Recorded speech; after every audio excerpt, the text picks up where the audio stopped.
Bonsoir à tous, c'est notre rendez-vous hebdomadaire avec une personnalité du monde politique ou intellectuel. Notre grand oral est aujourd'hui le président du groupe Horizon à l'Assemblée nationale, le parti d'Édouard Philippe. C'est aussi un acteur majeur de la vie politique corse. Il a été pendant 7 ans maire d'Ajaccio, également député de la Corse du Sud. C'est Laurent Marcangeli qui passe ce soir le grand oral des GGMO. Bonsoir Laurent Marcangeli.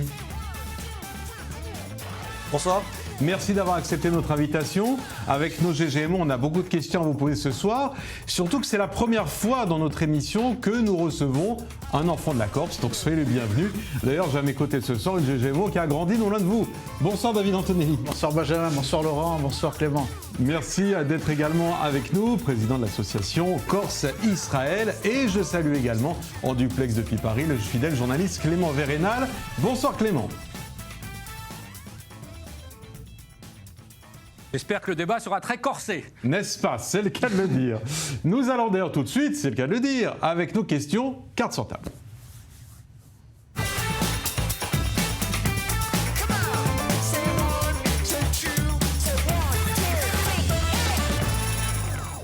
Laurent Marcangeli, 10 jours se sont écoulés depuis l'attaque au couteau d'Annecy. 6 personnes touchées, dont 4 très jeunes enfants. On a appris d'ailleurs il y a quelques jours que l'assaillant avait été transféré vers un hôpital psychiatrique. Et au même moment, en Grande-Bretagne, c'est une autre attaque au couteau qui a fait 3 morts à Nottingham, avec un auteur au profil similaire, mais aussi dans une indifférence quasi générale. La France et plus globalement l'Europe sont-elles en train d'accepter passivement que ces attaques au couteau deviennent leur quotidien ?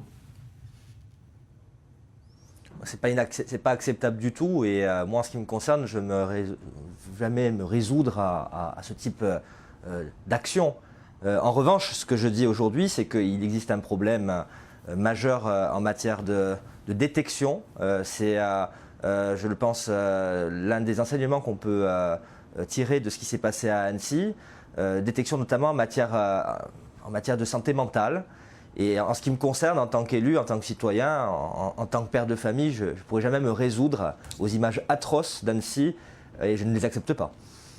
Si vous ne les acceptez pas, qu'est-ce que vous préconisez ? Je préconise tout simplement le fait qu'il y ait plus de liens entre les pays de l'Union européenne lorsque nous accueillons des personnes par la voie du droit d'asile, puisque pour ce qui concerne Annecy, il s'agit d'une personne qui était réfugiée bénéficiant d'un droit d'asile en Suède. On voit bien aujourd'hui qu'il existe de grandes difficultés pour coordonner les politiques d'immigration entre pays membres de l'Union européenne. Ça fait des années que le débat il est sur la table et que les pays de l'Union européenne n'arrivent pas à se mettre d'accord parce qu'ils ne sont pas tous, je dirais, à la même enseigne. Et ça peut parfois créer des catastrophes parce que entre les mailles du filet peuvent passer des gens dangereux, peuvent passer des gens déficients, peuvent passer des gens qui peuvent passer à l'acte et commettre ce qui a été commis à Annecy. Laurent Marcangeli, est-ce que pour vous, l'Europe est en train de découvrir ce terrorisme qui frappe Israël depuis la naissance de cet État ? Non, je ne pense pas. En revanche, moi je veux dire encore une fois que la France est amie d'Israël et souhaite qu'Israël puisse vivre paisiblement sur sa terre, ses habitants avec. En parlant de terrorisme, il y a un homme qui a d'ailleurs été expulsé d'Israël vers la France, car il est considéré par Israël comme terroriste. C'est Salah Hamouri. Dans certaines mairies aujourd'hui, il est reçu avec les honneurs pour des conférences. Il a même été autorisé à se rendre à Marseille, au centre pénitentiaire des Baumettes, pour y rencontrer des détenus. Ce genre de rendez-vous doit-il être autorisé ou interdit pour vous ? Ça a été autorisé et je sais que c'est à l'initiative d'un député de la France Insoumise que ce monsieur a pu se rendre à Marseille. Le ministre de l'Intérieur l'a qualifié de triste personnage.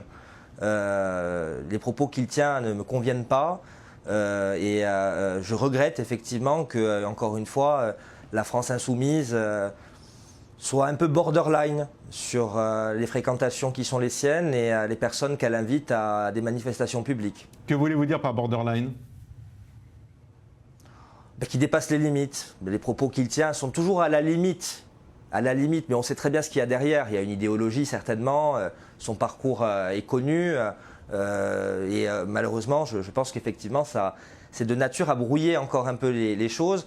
Moi, je remarque aujourd'hui que vous avez dans la vie politique française certains élus, souvent qui sont élus à la France Insoumise, qui ont un comportement que je qualifierais d'assez équivoque lorsqu'il s'agit d'évoquer les problématiques du Moyen-Orient et notamment le rapport qu'on entretient avec Israël. Et ça ne me plaît pas.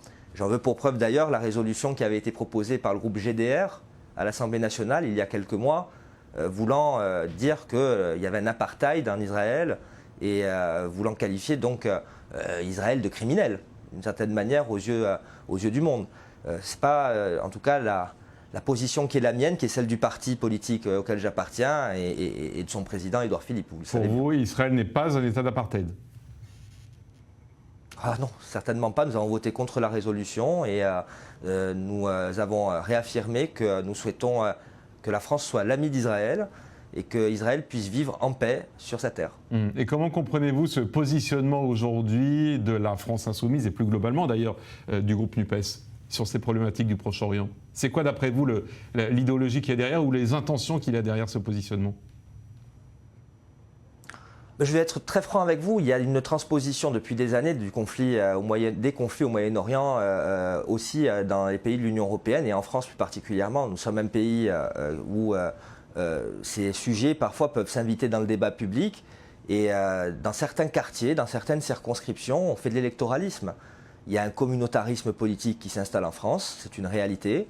Ce communautarisme il peut parfois prendre plusieurs formes, notamment la forme religieuse, avec de plus en plus de personnes qui mélangent religion et politique lorsqu'ils sont candidats aux élections législatives ou aux élections municipales. Il y a un certain nombre de choses qui ont été relevées, révélées au travers le soutien d'associations. Et tout ça ne me dit rien qui vaille parce qu'en réalité, voilà, on importe ce sujet et certains s'en servent pour pouvoir être élus. On voit bien aujourd'hui que certains députés qui sont plutôt très à gauche dans l'hémicycle sont très positionnés sur ces sujets-là et manifestent d'ailleurs parfois avec des personnes qui ne sont pas fréquentables. Ça a été le cas notamment lors d'une manifestation qui s'est déroulée il y a quelque temps où LFI était à côté de personnes qui avaient des discours très radicaux. Quand vous parlez d'électoralisme, est-ce qu'aujourd'hui cet électoralisme risque de mettre en danger également le sol français? Il y a des dérives communautaristes dans le pays. Alors souvent, voilà, on parlait de la Corse, puisque je suis un élu de la Corse, et on disait, voilà, la République, elle doit être présente en Corse. Bien, la République, elle doit être également présente dans certaines banlieues. Elle doit également être présente sur le sol métropolitain ou le sol continental, comme on dit chez moi. Et aujourd'hui, vous voyez très bien qu'il y a une dérive communautariste dans certaines parties du territoire national qui ne sont pas acceptables et qui sont complètement contradictoires avec la République et l'état d'esprit que nous devons avoir. Alors, pour clore ces questions cartes sur table, parlons de vous, Laurent Marcangeli. Vous êtes un ancien LR, aujourd'hui membre du groupe Horizon et même à sa tête à l'Assemblée nationale, donc soutien de la majorité présidentielle. Or, les LR menacent de déposer une motion de censure sur le texte de loi immigration. Si elle est votée, le gouvernement tombe. Donc vous, si un tel vote avait lieu, que ferez-vous? Est-ce que vous irez retrouver vos anciens amis de chez LR, votre ancienne famille politique, qu'il a été pendant longtemps, ou alors soutiendrez-vous ce gouvernement dans la loi immigration? Non, nous avons été très clairs et je crois qu'il ne faut pas mal interpréter l'article d'Édouard Philippe dans l'Express la semaine dernière. Édouard Philippe, qu'a-t-il dit? Il a dit « Nous soutenons le texte immigration porté par Olivier Dussopt et Gérald Darmanin », ce qui sous-tend, je le pense, sauf erreur de ma part, à ce que le groupe Horizon que je préside dans son intégralité soit aux côtés des deux ministres lorsqu'il sera examiné à l'Assemblée nationale. Ce qu'il a dit néanmoins, c'est qu'il y avait d'autres mesures qui devaient être prises, qui ne peuvent pas être prises d'ailleurs à travers la loi, mais à travers les rapports internationaux que la France a avec d'autres nations, et que aujourd'hui, pour pouvoir réguler les flux migratoires, pouvoir faire face à un certain nombre de difficultés que nous subissons et que l'Europe subit, il allait falloir réviser notamment le traité franco-algérien de 1968 ou encore avoir une nouvelle définition, une nouvelle interprétation de l'article 8 de la Convention européenne des droits de l'homme. Ce sont de vieux débats Et Édouard Philippe a considéré qu'il était nécessaire de les mettre sur la table. En revanche, voilà, il n'est pas question pour ce qui nous concerne de faire faux bond et de sortir de la majorité et de rejoindre ceux qui voudront faire tomber le gouvernement sur cette question. C'est une crainte que vous avez en tout cas, que les LR réussissent à fédérer autour d'eux et autour d'une motion de censure pour faire tomber le gouvernement ? Je suis curieux de voir les députés de la NUPES voter une motion de censure sur l'immigration, sur les propos que tiennent les LR. Ce serait quand même assez contradictoire avec tout ce qu'ils prônent par ailleurs. Mais on n'est pas à ça près, on peut avoir des surprises dans la vie et les contradictions sont nombreuses. C'est le pire de la politique, disons-le très clairement, parce que si demain vous avez des amis de M. Mélenchon qui votent un texte déposé par LR, à condition qu'LR puisse le déposer, parce que je vous rappelle qu'il faut quand même avoir 57 députés au moins qui déposent une motion de censure, et je ne suis pas sûr que sur les 60 et quelques LR présents à l'Assemblée nationale, tous veuillent faire tomber le gouvernement, sur cette question comme sur une autre. C'est aussi une question qui devront eux-mêmes régler.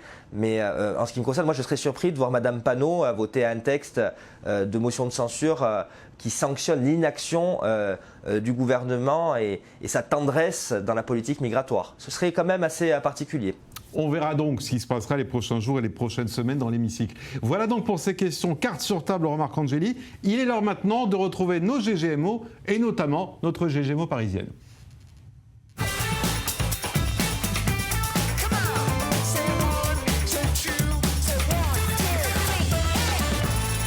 Et Clément Vérénal, en duplex avec nous depuis Paris, a une première question à vous poser.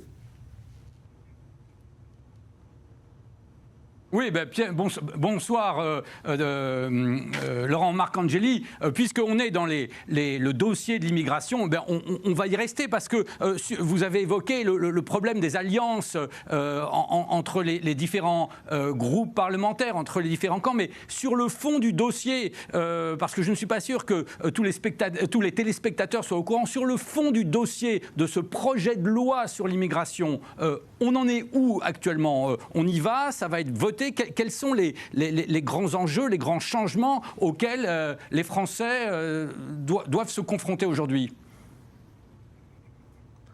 Alors à la base, il y a un texte qui repose sur deux piliers. Le premier pilier est effectivement rendre nos politiques publiques plus efficaces en matière de contrôle de l'immigration, de contrôle des flux migratoires. Cela avait été porté par Gérald Darmanin, et il y a un deuxième pilier qui lui est porté par Olivier Dussopt qui vise à mettre un peu d'ordre également au niveau des régulations, des régularisations, notamment par rapport à ceux qui travaillent en France et qui sont parfois dans une situation assez injuste par rapport au fait qu'ils ne posent aucun problème et qu'ils devraient l'être. Je fais un grand schéma, je ne vais pas rentrer dans le détail. Jeudi dernier, la Première ministre dans le Figaro a expliqué là où nous allons aller. Elle a donné le calendrier notamment. C'est-à-dire un calendrier qui nous mènerait, justement, donc sur le papier, tout paraît simple, Clément, allez-y, Clément. Oui, sur le papier, tout paraît simple, tout va aller pour le mieux ou dans le meilleur des mondes possibles, mais ça vient d'être dit tout à l'heure, sans le vote des Républicains, le texte n'a aucune chance d'aboutir. Alors, est-ce que vous pensez que le débat va aller justement, ça va être l'occasion d'un rapprochement, d'une alliance avec les Républicains, d'un recentrage à droite de la majorité, il n'y a pas de majorité du groupe présidentiel, ou est-ce que, au contraire, on risque tout ce bel ensemble risque de se fracasser et qu'on va voir même le camp présidentiel se fracturer. Comment voyez-vous la configuration des choses ? La configuration est très complexe. Je ne vais pas me mentir, je ne suis pas venu ici ce soir vous parler, vous dire que c'est simple de bâtir une majorité sur un texte de cette nature. Moi, m'en remets aux capacités de négociation et d'échange que le ministre de l'Intérieur a et que le ministre du Travail peut avoir aussi pour faire passer le texte et élargir au maximum la majorité afin de la dégager et d'être en capacité de gagner le vote, tout simplement. Et cela, ça passera, vous l'imaginez bien, par un travail en amont avec la majorité, parce qu'on veut souvent élargir la majorité, mais je dis toujours, essayons de consolider l'existant et de ne pas effriter ce qui existe d'ores et déjà, c'est-à-dire la majorité présidentielle composée de Renaissance, Horizon et du Modem. Et ensuite, aller chercher une majorité sur le texte, c'est faire des concessions. La Première ministre a bien dit qu'elle était prête à en faire, le ministre de l'Intérieur a dit qu'il était prêt à en faire. Dans la vie, normalement, quand on veut faire un deal, se rapprocher, c'est pas que sur ses propos et ses propositions. Donc LR aura aussi, je l'espère, à cœur de vouloir faire passer un texte pour améliorer la politique de notre pays en matière d'immigration et donc faire des concessions aussi. Clément, et peut-être d'ailleurs pour avancer sur le groupe Horizon en tant que tel, vous aviez une question à poser. Oui, mais quand vous dites des concessions, ça veut dire en fait durcir le texte pour tendre la main aux Républicains qui, eux, réclament un texte plus dur. Il y a des concessions qui doivent être faites en matière de durcissement, comme vous dites, ou du moins... moi, ce qui m'intéresse, c'est l'efficacité, je vous dirais. Ce qui m'intéresse, c'est que demain, on ait des politiques migratoires qui soient plus efficaces. Quand vous avez une obligation de quitter le territoire français, une OQTF, il faut qu'elle soit exécutée. Quand vous avez quelqu'un qui ne doit pas bénéficier du droit d'asile, il ne doit pas en bénéficier, il doit rentrer dans son pays. C'est aussi simple que ça. Et les Français ne comprennent plus aujourd'hui tout cela. La lenteur des procédures, les différents statuts, la bureaucratie parfois aussi qui rend les choses intenables. Donc voilà, moi ce qui m'intéresse c'est ça. Donc si c'est durcir le texte, alors oui, moi je suis prêt à durcir le texte. Parce qu'aujourd'hui les Français ne comprennent pas qu'on ne soit pas en capacité de régler les problèmes. Clément. Alors pour que l'on comprenne bien, vous exprimez, vous êtes le président à l'Assemblée du groupe Horizon, c'est 29 députés, qui va fêter dans quelques jours sa première année d'existence. Alors pour bien clarifier pour les téléspectateurs d'où vous parlez, comme on disait à une époque, vous êtes quoi exactement? Vous êtes Horizon, c'est l'aile droite de la Macronie, c'est la passerelle vers les Républicains, ou est-ce que c'est la tête de pont de la candidature d'Édouard Philippe au présidentiel? Horizon est une organisation politique jeune, mais une organisation politique jeune néanmoins remplie de personnalités qui sont quand même, pour certaines d'entre elles, bien identifiées dans le paysage politique français. Nous comptons en tant que membres, par exemple Jean-Pierre Raffarin, qui est un ancien Premier ministre, qui a été un ancien Premier ministre plutôt de droite. Le vice-président du parti s'appelle Christian Estrosi. Il n'a échappé à personne que Christian Estrosi ne s'est jamais classé à gauche. Moi-même, en mon temps, été membre du RPR, puis de l'UMP et des Républicains. Et tout le monde sait que le président d'Horizon, Édouard Philippe, lorsqu'il a franchi le perron de Matignon en 2017, en mai 2017, quand il a été nommé Premier ministre, a dit « Je suis un homme de droite ». Donc, nous nous classons plutôt dans ce qu'on appelle la droite et le centre. En revanche, nous appartenons à la majorité présidentielle. Nous avons pour vocation d'être nous-mêmes, dans le cadre de cette majorité, d'apporter notre contribution au débat. Et nous avons également l'ambition, effectivement, de durer dans le paysage politique français, et y compris peut-être, si cela est possible, eh bien, d'avoir un jour la possibilité d'aller à l'élection la plus importante, qui est celle de la présidence de la République. Ça veut dire... Encore une fois, cette élection, ça veut dire que l'élection présidentielle, elle est dans 4 ans. Ça veut dire qu'Édouard Philippe est un homme qui est apprécié des Français. Ça veut dire que ses qualités d'homme d'État ne sont pas remises en cause. Mais ça veut dire qu'aujourd'hui, on n'est pas à l'élection présidentielle, qu'il ne faut pas aller trop vite en besogne, et que le moment venu, eh bien, Horizon peut être de nature à peser dans le débat politique. Mais quoi qu'il arrive, et quel que soit le candidat, je vous le dis, Horizon ne disparaîtra pas du jour au lendemain. Horizon est là pour s'installer dans le paysage politique français. Clément. Oui, alors toujours sur ce dossier de l'immigration, j'ai une question mais qui concerne plus particulièrement la Corse, parce qu'il y a eu, vous le savez sans doute, une polémique dans la polémique, elle concerne la Corse, parce que dans le cadre de l'ébauche, de ce qu'on appelait un plan de répartition des migrants illégaux pour les répartir dans les différentes régions, on a appris que la Corse ne serait pas concernée justement par cette répartition, car, et je cite le document ministériel, car l'accueil d'étrangers pourrait susciter des problèmes d'ordre public au regard des des spécificités insulaires, hein, pour reprendre les termes de la note ministérielle. Alors, certains ont ironisé sur ces spécificités insulaires propres à la Corse, d'autres ont mis les pieds dans le plat en soulignant que les Corses, eux, savent trouver les moyens pour défendre leur identité et leur intégrité territoriale. Qu'est-ce que vous en pensez? C'est quoi ces spécificités insulaires? Et Laurent Marcangeli, je précise qu'il nous reste 1 minute avant la pub. Je vous dirais que la Corse, c'est une terre d'accueil, mais son histoire est là pour en attester. Les populations étrangères ont souvent été accueillies avec bienveillance, mais que je crois que la manière dont les choses étaient envisagées, cette répartition, n'était pas de nature à plaire à tout le monde chez moi, et que les pouvoirs publics, parce que ce n'est pas moi qui ai pris cette décision, estimaient qu'il était peut-être préférable, dans l'intérêt de tous, de faire ce qui a été fait, de dire ce qui a été dit. Et donc les Corses savent mieux se faire respecter que le reste de la France? Moi, je ne veux pas rentrer dans ce débat. Les Corses sont ce qu'ils sont. Nous avons une identité très forte. Moi, je la porte en moi. Je suis fier de ce que je suis, mais je suis français aussi. Écoutez, c'est avec ces paroles que nous allons achever la première partie de ce grand oral Laurent Marcangeli, puisque Clément Vérénal a conclut notre première demi-heure avec cette question autour de la Corse. On va y revenir en seconde partie d'émission, puisque David Antonelli, qui est à mes côtés, a très attentivement écouté vos propos et dans quelques minutes va vous interroger sur cette autre composante de votre personnalité, à la fois personnelle et publique, puisque vous avez longtemps compté également sur l'échiquier politique corse, en étant notamment pendant 7 ans le maire d'Ajaccio. On va en parler avec David Antonelli, à la fois sur les rapports France-Israël, également les rapports Corse-Israël. Seconde partie de notre grand oral avec notre invité du jour, Laurent Marcangeli. C'est dans 3 minutes. À tout de suite.